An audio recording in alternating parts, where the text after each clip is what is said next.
اعوذ باللہ من الشیطان الرجیم بسم اللہ الرحمن الرحیم الحمدللہ والصلاة والسلام علی رسول اللہ آل رسول اللہ واللعنۃ الدائمہ علی اعدائہم اعداء اللہ اما بعد فقد قال اللہ قد بینا لکم الآیات لعلکم تعقلون۔ ناظرین، اللہ تبارک تعالی نے عالم تکوین میں صحرا و دریا، سمندر، پہاڑ، زمین، آسمان، کہکشاؤں کی صورت میں آیات رکھ دی، اور اللہ تبارک تعالی نے قرآن کریم میں وحی کی لسان سے بھی آیات بیان کرتی ہیں۔ ان آیات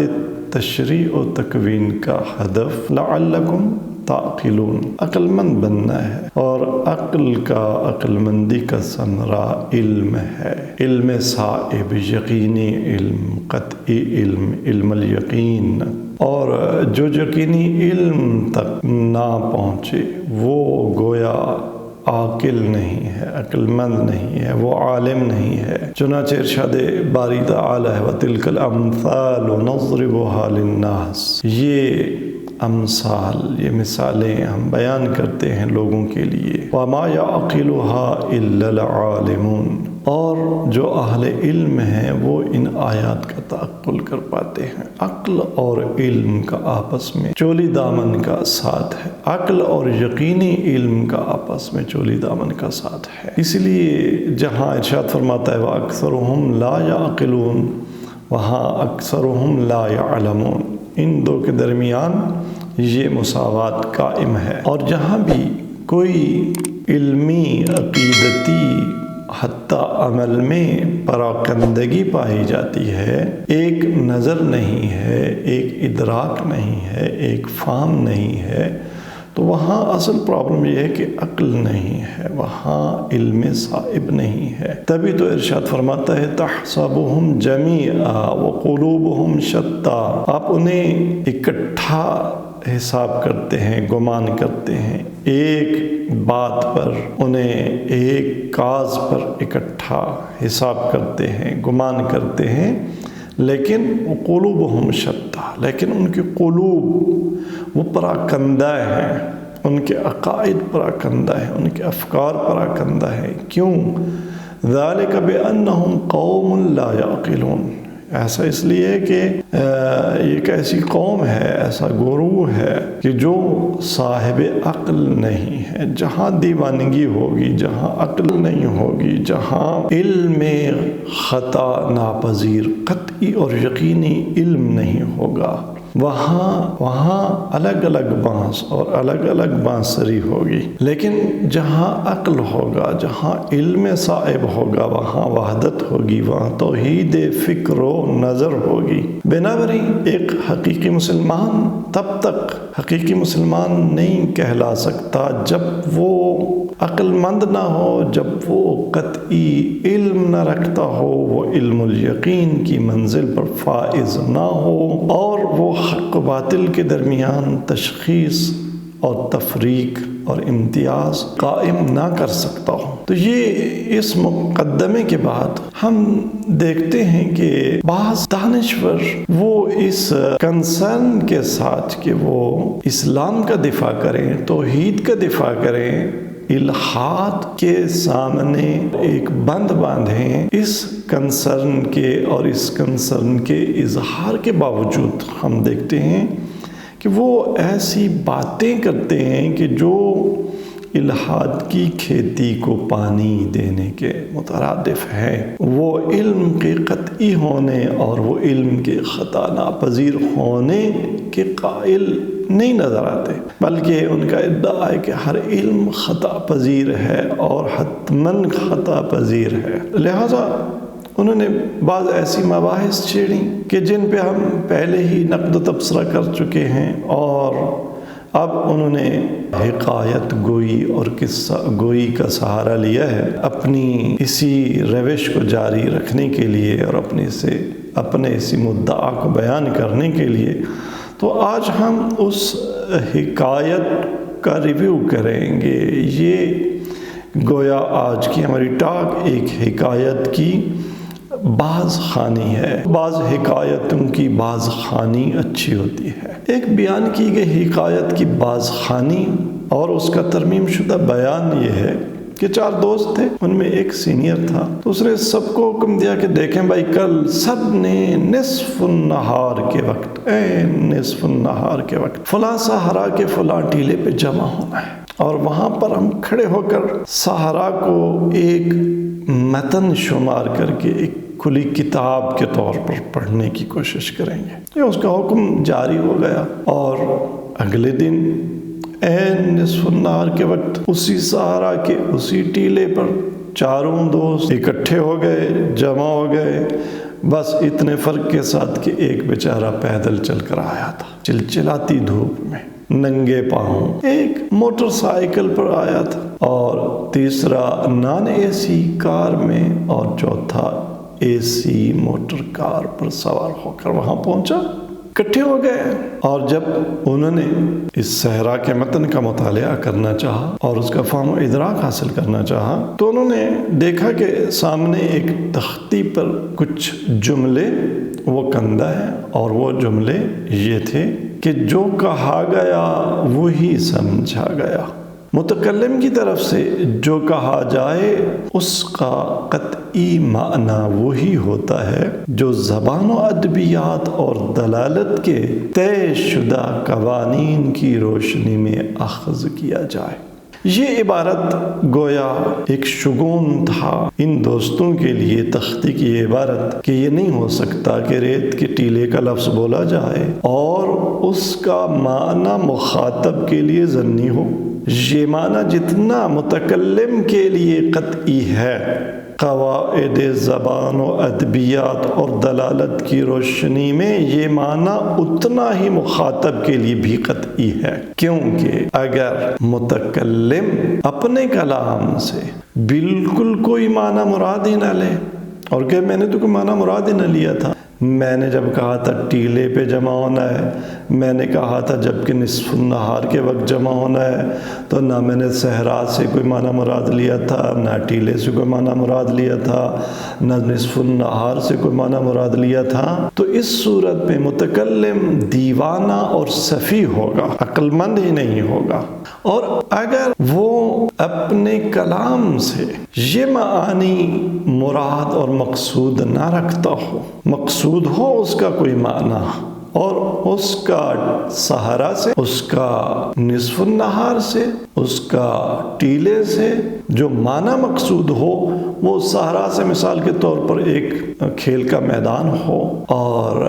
نصف النہار سے اس کی مراد سورج نصف النہار پہ ہونا نہیں بلکہ رات کے 12 بجے کا وقت ہو، اور اسی طرح سے ٹیلے سے اس کے مراد مثال کے طور پہ ایک خاص کونا ہو اس کھیل کے میدان کا کہ جہاں سے گھاس جو ہے وہ کھلاڑیوں کے کھیلنے کی وجہ سے اکھڑ گئی ہے۔ اگر ایسے معنی اس نے مراد لیے ہوں تو پھر ضروری ہے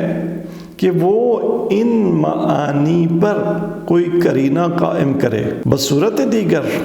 اسے مسخرہ کہا جائے گا، اور وہ غیر سنجیدہ اور حاذل شخص ہوگا۔ اور اگر سننے والے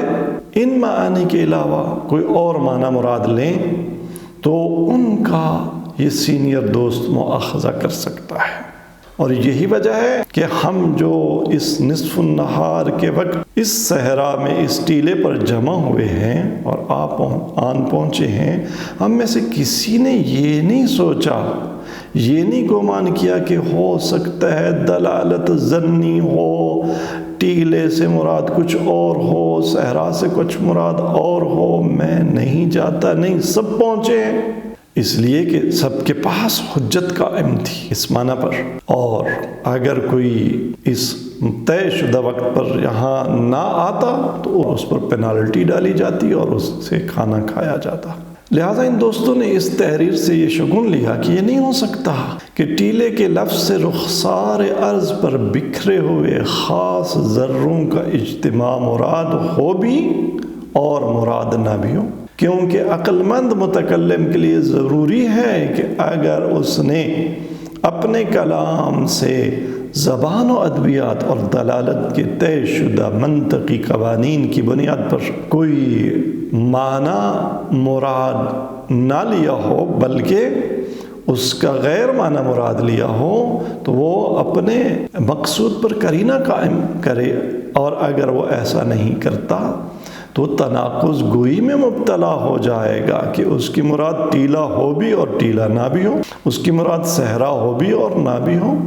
اس کی مراد نصف النہار سے عین سورج کے سر پر ہونا ہو بھی مراد اور نہ بھی مراد ہو۔ یہی تناقض گوئی ہے، اور تناقض گوئی قابل قبول نہیں ہے، کیونکہ تناقض گوئی کا لازمہ اجتماع نقیضین ہے۔ نصف النہار بھی ہو اور عدم نصف النہار بھی ہو، صحرا بھی ہو اور صحرا نہ بھی ہو، ٹیلا ہو بھی اور نہ بھی ہو،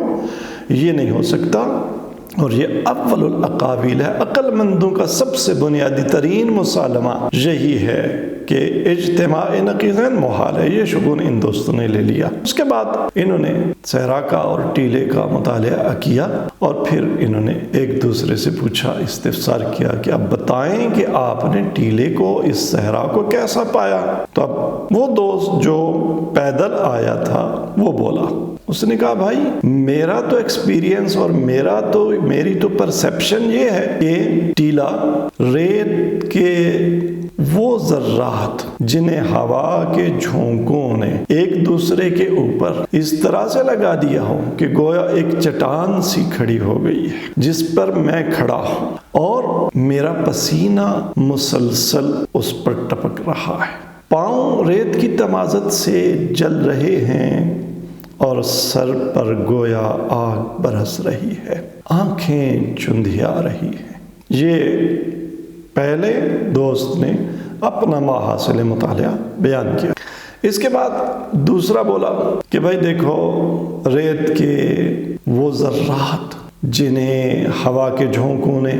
ایک دوسرے کے اوپر اس طرح سے لگا دیا ہوں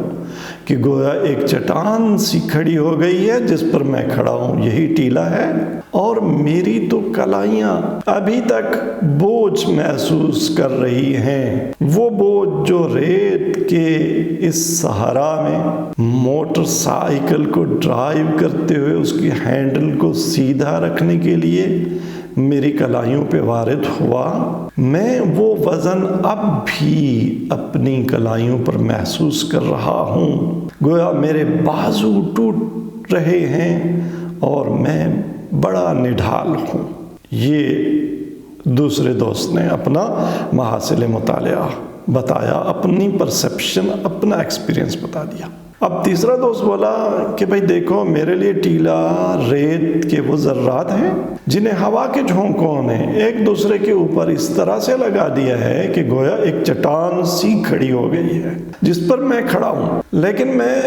بڑا نارمل فیل کر رہا ہوں، نہ سردی ہے نہ گرمی ہے نہ تھکاوٹ ہے نہ تراوت ہے، کچھ بھی نہیں۔ یہ تیسرے نے کہا کہ یہ میرا ایکسپیرینس، اور اس ایکسپیرینس کے نتیجے میں یہ میری پرسیپشن اور ادراک ہے، یہ میرا علم ہے۔ اور اب آخر میں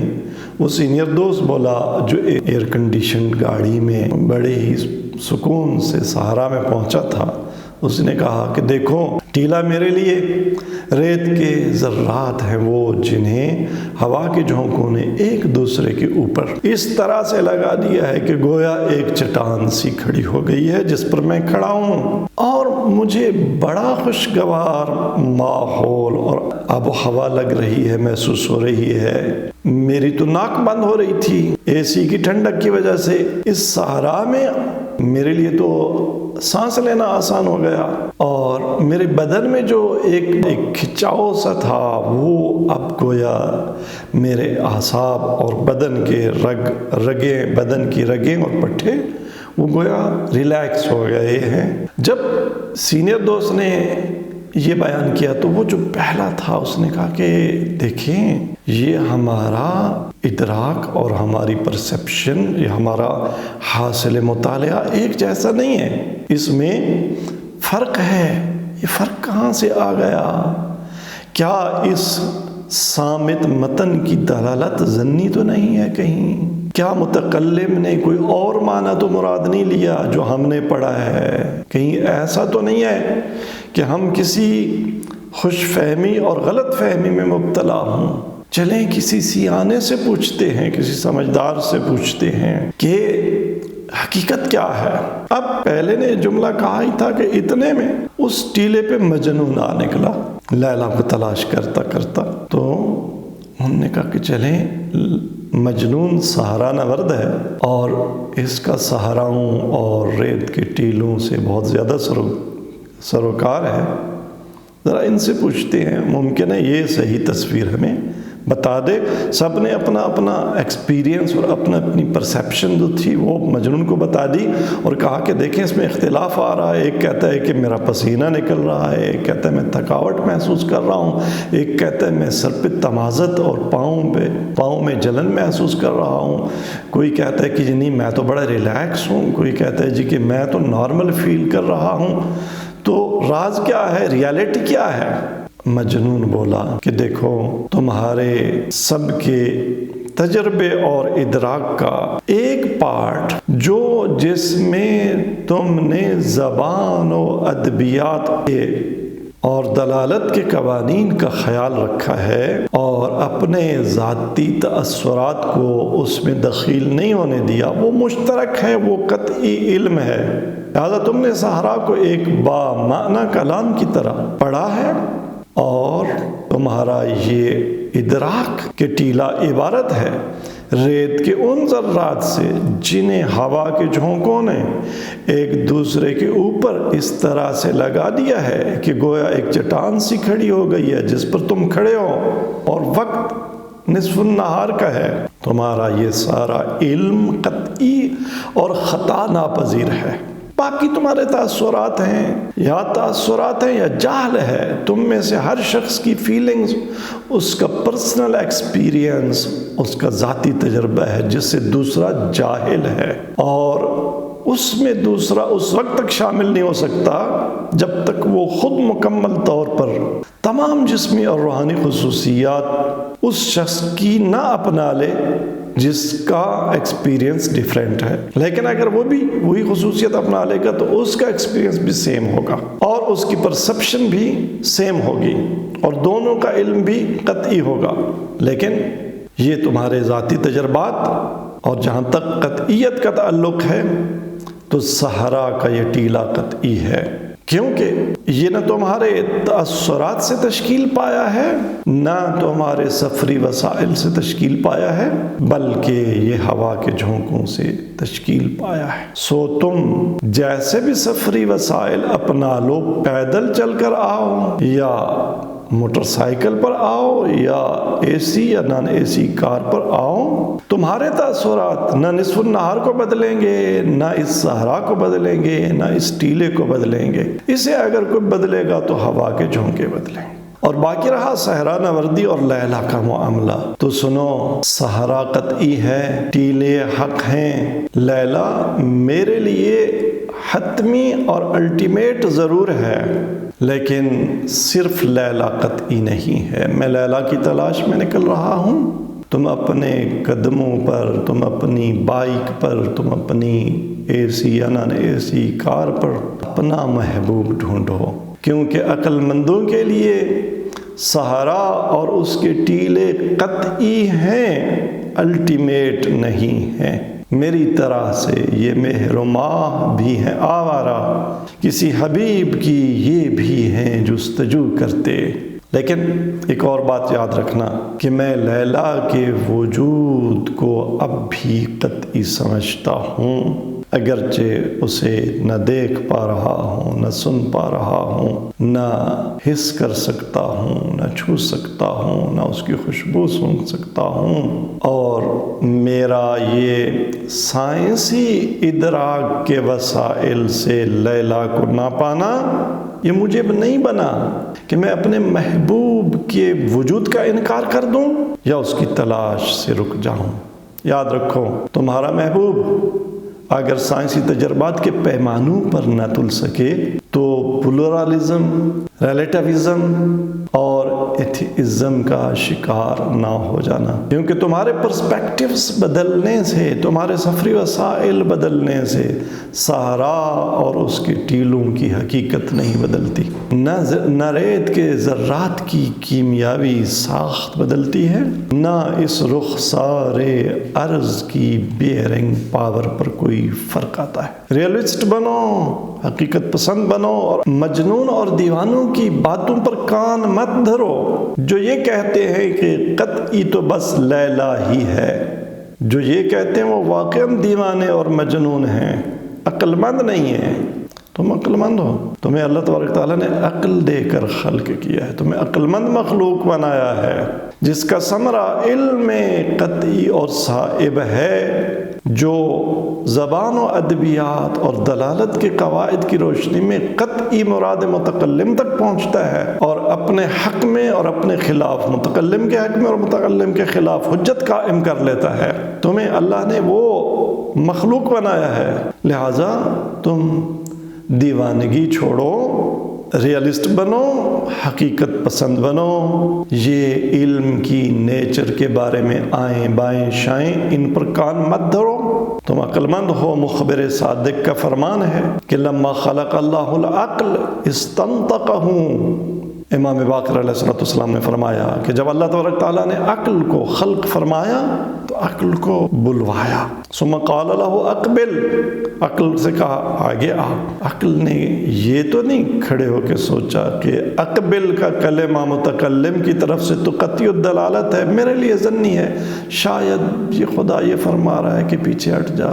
یا دائیں بائیں ہو جا۔ نہیں، عقل آگے ہی بڑھی، اقبل پہ آگے آئی۔ عقل نے دلالت کے قواعد کی روشنی میں جو معنی مراد لیا وہی قطعی معنی متکلم کی طرف سے بھی قطعی تھا، اور عقل جو کہ یہاں پر مخاطب تھی اس کی طرف سے بھی قطعی تھا۔ فاقبل، عقل آگے بڑھی، ثم قال له ادبر، پھر اللہ تبارک تعالیٰ نے عقل سے کہا پیچھے ہٹو، فادبر، عقل پیچھے ہٹی۔ جب عقل نے یوں کلام متکلم کو پرسیپٹ کیا اور اپنی پرسیپشن کو قطعی جانا اور اس کے مطابق عمل کیا تو ثم قال، اللہ تبارک تعالیٰ کی بارگاہ سے کیا خطاب آیا ہوا، عزتی و جلالی، مجھے میری عزت و جلال کی قسم، ما خلقت خلقا ہوا احب الی منک، اے عقل میں نے کوئی مخلوق تجھ سے زیادہ محبوب اپنے لیے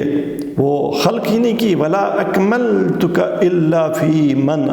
احب، اور میں کسی میں تجھے کامل نہیں کروں گا مگر اس میں جسے میں اپنا حبیب منتخب کروں گا۔ آگاہ رہے،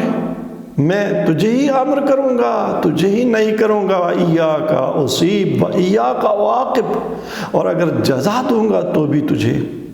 اور اگر عقاب کروں گا تو بھی تجھے۔ اور یہ نہ کہنا کہ میرے لیے تو دلالت ظنی تھی، میں تو مخاطب تھی، نہیں، قواعد زبان و ادبیات کی روشنی میں،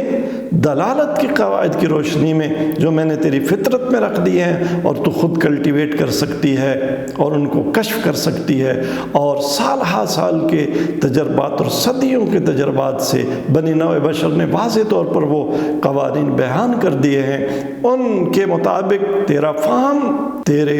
حق میں بھی حجت ہوگا کہ تم اگر اس کے مطابق عمل کرو گے تو جزا کے مستحق ہوگی، اور تیرے خلاف بھی حجت ہوگا کہ تم نے اگر اس پر عمل ترک کیا تو تیرا مؤاخذہ ہوگا، تجھے عذاب میں مبتلا کر دیا جائے گا۔ امید ہے اس حکایت کی تعمیر نو اور اس کی ریفارم اور ریکنسٹرکشن کے بعد اس حکایت سے الحاد کی جلتی پر جو تیل ڈالا گیا تھا اس جلتی کو بجھانے کا کافی سامان عقل مندوں کے لیے فراہم ہو گیا ہوگا۔ اپنا خیال رکھیے گا۔ السلام علیکم ورحمۃ اللہ وبرکاتہ۔